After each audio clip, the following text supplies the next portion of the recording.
The Obama administration's foreign policy was under attack in Newport News today. Republican candidate George Allen and Arizona Senator John McCain visited defense contractor Bosch Global Services.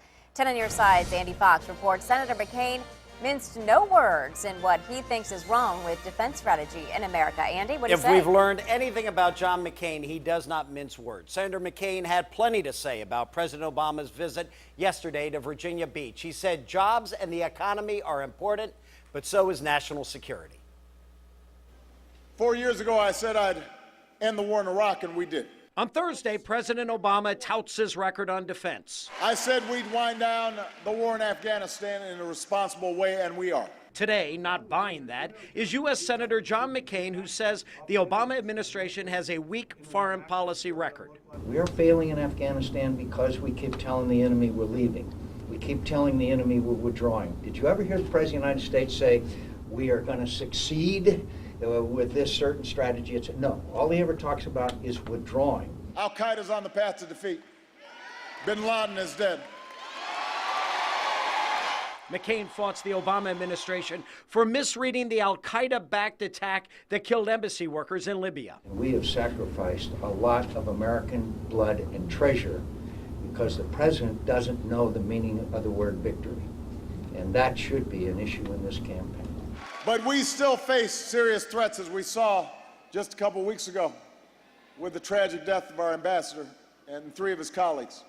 And that's why, as long as I'm Commander-in-Chief, Virginia, we will sustain the strongest military the world has ever known.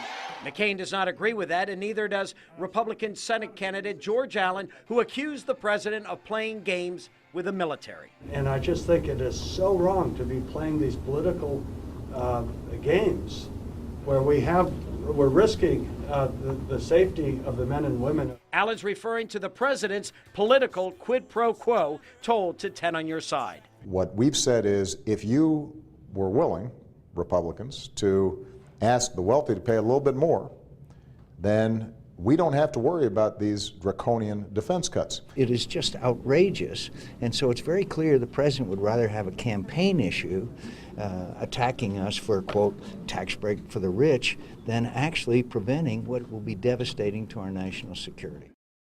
Now, for his part, McCain supported the Budget Control Act of 2011 that put possible defense cuts in motion. He apologized for that today, said it was a bad vote, thought that the issue would lead to a compromise, and when it didn't, could not support it. Tonight at 6, the issue that has been helping President Obama, if we are to believe the polls, that 47% issue. I asked Senate candidate George Allen how that may affect his campaign. That story tonight at 6. I'm Andy Fox, 10 on your side.